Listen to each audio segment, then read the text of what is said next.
Hello বন্ধুরা, তোমরা সবাই কেমন আছো? আজকে চলে এলাম আবার একটা নতুন রান্নার ভিডিও নিয়ে। আজকে আমি বানাতে চলেছি চিংড়ি মাছের মাথা দিয়ে ভর্তা। তো প্রথমে কড়াইতে আমি একটু তেল, কালো জিরে, রসুন আর একটু কাঁচা লঙ্কা চিড়ে দিয়ে দিয়েছিলাম। তারপরে ওটা একটু ভাজা ভাজা হয়ে গেলে আমি মাথাটা, ওই চিংড়ির যে মাথাটা, সেটা দিয়ে দিয়েছিলাম। তারপরে ওর মধ্যে একটু নুন, তারপরে দিয়ে একটু ভালো করে ভাজা ভাজা হওয়া পর্যন্ত রেখে দিলাম। তারপরে একটু হলুদ দিয়ে ভালো করে নেড়ে চেড়ে আমি ওটাকে নামিয়ে নিলাম। তারপরে খানিকক্ষণ ঠান্ডা হয়ে যাওয়ার পর সেটাকে আমি ভালো করে শিলের মধ্যে বেটে নিলাম।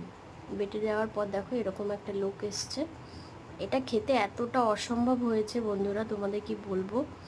এক থালা ভাত এটা দিয়ে শেষ হয়ে যাবে। তো এটা অসম্ভব সুন্দর খেতে হয়েছে, একদম অমৃত যাকে বলে, স্বর্গ স্বর্গ। তো তোমরাও বাড়িতে বানাও, বানিয়ে খেয়ে বলো কেমন হয়েছে।